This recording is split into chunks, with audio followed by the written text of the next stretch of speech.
محبت خیرات نہیں ہوتی از قلم رومان فاطمہ قسط نمبر 4۔ وہ دونوں آج بہت عرصے بعد اکٹھے بیٹھے تھے۔ آج سے 6 سال پہلے فہد نے حسام سے صرف اس لیے دوستی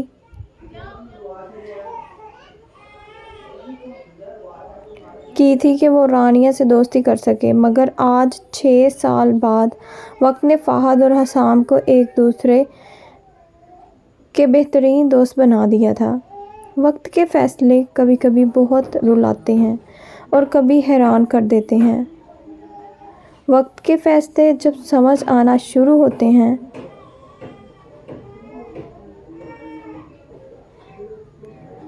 تب ماضی کی خواہشات ہنسا دیتی ہیں، مگر وقت جہاں مرہم کا کام دیتا ہے وہیں بہترین جاسوس کے طور پر بھی کام آتا ہے۔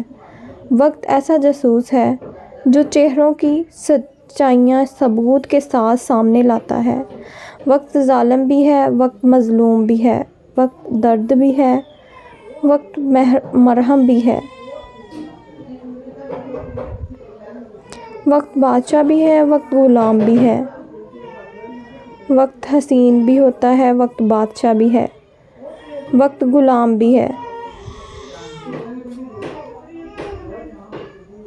وقت حسین بھی ہوتا ہے اور وقت برا بھی آتا ہے۔ جب وقت برا ہوتا ہے نا تو شیر کو کتا بھی گھیر لیتا ہے۔ حسام اور سنا کیا چل رہا ہے؟ میرے پیچھے کیا کیا؟ فہد بس وکالت چل رہی ہے اور سنا تیرے پیچھے ہم تیرے ہی رہتے ہیں۔ فہد نے چائے کا کپ منہ سے لگاتے ہوئے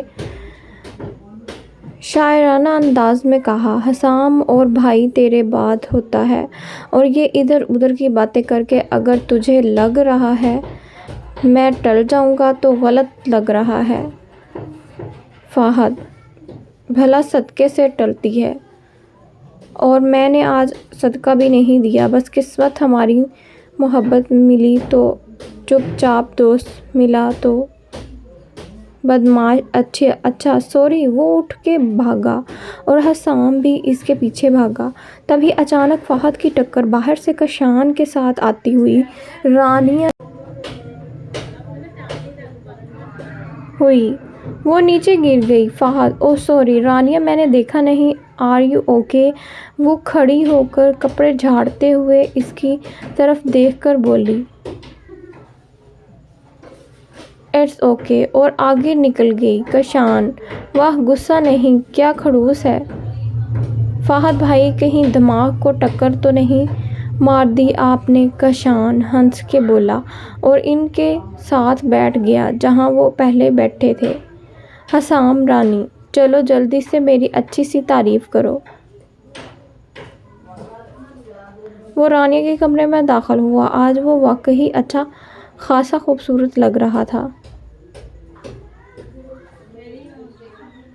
رانیہ واہ آج کیسی تیاری ہے؟ وہ اس کی طرف دیکھ کر حیران ہوئی۔ حسام واہ کا مطلب میں اچھا لگ رہا ہوں؟ وہ آج نا میں فہد کی طرف جا رہا ہوں، اس کے والد صاحب یعنی تمہارے ماموں نے خاص طور پر ملنے کا کہا تھا۔ ویسے تم بھی چل سکتی ہو کیونکہ انہوں نے کہا تھا کبھی آنا رانیہ کے ساتھ ملنے گھر۔ وہ ان کی طرح بولتے ہوئے بتا رہا تھا۔ رانیہ نہیں یار، موڈ نہیں ہے میرا، تم چلے جاؤ اور سلام دے دینا سب کو، اور ہاں بہت پیارے لگ رہے ہو، بالکل میری طرح۔ حسام کے چہرے پر اپنی تعریف سن کے مسکراہٹ ابھری، مگر آخری لفظ سن کے اس نے منہ بسور لیا۔ مگر رانیہ کی شرارتی ہنسی دیکھ کر وہ بھی ہنس دیا۔ حسام رانیہ تم مجھے پتہ ہے کب اچھی لگتی ہو، وہ اس کو دیکھ کر سوال کرتے ہوئے کہنے لگا۔ رانیہ ہاں جب تعریف کرو تمہاری، وہ منہ چڑھا کر بولی۔ حسام سمجھدار ہو گئی ہے، بس کچھ اور دن میرے ساتھ رہو، آئنسٹائن بھی کچھ نہیں ہوگا تمہارے سامنے۔ اچھا اب چلتا ہوں، وہ اس کی نظر کو سمجھتے ہوئے بولا، جس میں صاف نظر آ رہا تھا وہ اسے کہہ رہی ہے کہ اب اور کچھ بولا تو وہ ہضم نہیں کر پائے گی۔ وقت کے حسین لمحے شروع ہو گئے۔ کشان اور رانیہ کی باتیں اور ملاقاتیں عروج پر تھیں۔ دونوں کو ایک دوسرے کی اتنی عادت ہو گئی تھی کہ ایک دوسرے سے بات کیے بنا بے چین رہتے تھے، اور دوسری طرف فہد اور ارباب کو یہ نزدیکیاں تکلیف دیتی تھیں۔ ارباب برداشت کرنے والوں میں نہ تھا، تو آئے دن اس کے غصے میں اضافہ ہوتا جا رہا تھا، جبکہ فہد نے خود کو قدرت کے حوالے کر دیا تھا۔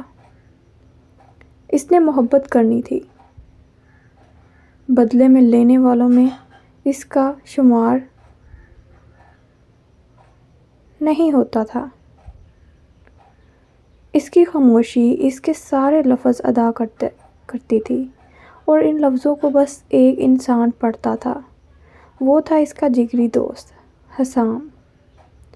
حارث، آج صبح سے کشان کا کوئی ٹیکسٹ نہیں آیا، وہ واٹس ایپ سے بھی غائب تھا، اور رانیہ بار بار اس کا لاسٹ سین دیکھ کر پریشان ہو رہی تھی۔ آخر کار اس کا انتظار رنگ لایا اور اس کا شرارتی شہزادہ آن لائن ہو گیا۔ رانیہ کے اندر تک خوشی کی شادیاں بجنے لگے اور وہ اسے ٹیکسٹ کرنے لگی۔ رانیہ، کہاں تھے؟ کاشان مر گیا تھا، اب میری آتما تم سے ہم کلام ہے۔ آگے سے وہی ہمیشہ کی طرح الٹا جواب۔ رانیہ یار، کبھی تو سیریس ہوا کرو۔ بتاؤ اب کاشان، تم میرے لیے پریشان تھی۔ رانیہ، ہاں نا، بہت۔ کاشان، بس یہی کرنا تھا۔ وہ مسکرا کر لکھ رہا تھا۔ رانیہ، کیا؟ میں سمجھی نہیں۔ کاشان، اور آئے گی بھی نہیں۔ رانیہ، بہت بدتمیز ہو۔ کاشان، جی الحمدللہ۔ رانیہ، ڈوب کے مر جاؤ تم۔ کاشان، رونا بھی پھر تم نے ہے، سوچ لو۔ رانیہ، مذاق کر رہی ہوں۔ کاشان، رانیہ، میں آج ایک بات سوچ رہا تھا کہ واٹس ایپ کا اردو ورژن نہیں آیا، شکر ہے، ورنہ لاسٹ سین کے بدلے آخری نظریہ، آخری دیدار لکھتا ہوتا۔ رانیہ، کاشان، تم ایسی فضول سوچیں ہی سوچتے ہو یا کچھ ڈھنگ کا بھی سوچ لیتے ہو؟ کاشان، لیجنڈ کچھ نہیں، انہیں سوچنے خود آ جاتی ہیں۔ رانیہ، کاشان، کب سدھرنا ہے تم نے؟ کاشان، 31 فروری کو، انشاءاللہ تم مجھے سدھرا ہوا ہی پاؤ گی۔ اس طرح دونوں کی نزدیکی بڑھتی گئی، اور کب رانیہ کے دل میں کاشان گھر کر گیا، اسے خود پتہ نہیں چلا، اور رات کے خاموش پہروں میں نامحرم کے ساتھ بات کرنے کا جو نشہ ہوتا ہے، یہ بہت طاقتور ہوتا ہے، شراب سے زیادہ مست کر دینے والا۔ شراب پی ہو تو اذان ہونے کا پتہ چل جاتا ہے کہ رب کائنات ہمیں اپنی طرف بلا رہا ہے، مگر ہم نظر انداز کر دیتے ہیں۔ لیکن یہ جو نامحرم سے بات کرنے کا نشہ ہے نا، یہ ہر پیغام، ہر چیز سے غافل کر دیتا ہے۔ جب ملاقاتیں تھیں عروج پر تو اذان بھی سنائی نہ دی، جب سے جدا ہوئے ہیں تہجد بھی ادا ہونے لگی۔ ارباب کیسی ہو؟ زبرو، وہ زبرش کے کمرے میں داخل ہوا۔ زبرش، آئی ایم فائن۔ آپ بتائیں، کیسی جا رہی ہے آپ کی لائف؟ ارباب، ٹھیک ہے گڑیا، بس تم یہ ناراضگی ختم کر دو اب۔ تمہیں پتہ ہے آج کل یہ سب ہی ہو رہا ہے، کیوں تم 2 سال سے مجھ سے ناراض ہوئی بیٹھی ہو؟ زبرش، بھائی، جو غلط ہے سو غلط ہے، چاہے وقت کیسا بھی ہو۔ آپ کو اپنے کردار کو داغ نہیں لگانا چاہیے۔ آپ کے 100 امتحان ہوں، مگر بدلے میں آپ کو ایک امتحان کی محنت کا پھل بھی نہ ملے، مگر آپ کو نہ تو محنت سے جی چڑھنا چاہیے نہ امتحانات سے۔ ارباب: تم بہت معصوم ہو میری جان۔ یہ دنیا کردار بھی حیثیت دیکھ کے پسند کرتی ہے۔ جس کے پاس پیسہ ہے وہ کردار میں سب سے اعلیٰ ہے۔ یہ ہے آج کی دنیا کی سوچ کا نظریہ۔ زبرش: آپ کتابیں نہیں پڑھتے نا، اسی لیے آپ کو اتنا کچھ نہیں پتہ جتنا مجھے پتہ ہے۔ نمرہ احمد ہے نا، وہ اپنے ناول نمل میں لکھتی ہے کہ جو غلط اور حرام ہے وہ ہمارے بہانوں سے حلال نہیں ہوتا۔ وہ پورا اس طرح نہیں کہتی مگر صرف مفہوم بتا رہی ہو۔ امید ہے آپ میری بات کو سمجھ گئے ہوں گے۔ اب مجھے لائبریری جانا ہے، مجھے دیر ہو رہی ہے، میں چلتی ہوں۔ اور ہاں، ہم دونوں بہن بھائی کا کہتی مگر میں صرف مفہوم بتا رہی ہوں۔ امید ہے آپ میری بات کو سمجھ گئے ہوں گے۔ اب مجھے لائبریری جانا ہے، مجھے دیر ہو رہی ہے، میں چلتی ہوں۔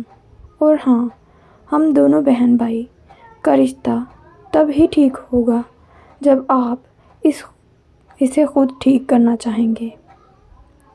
اور آپ کو پتہ ہے ایسے کیسے ٹھیک کرنا ہے۔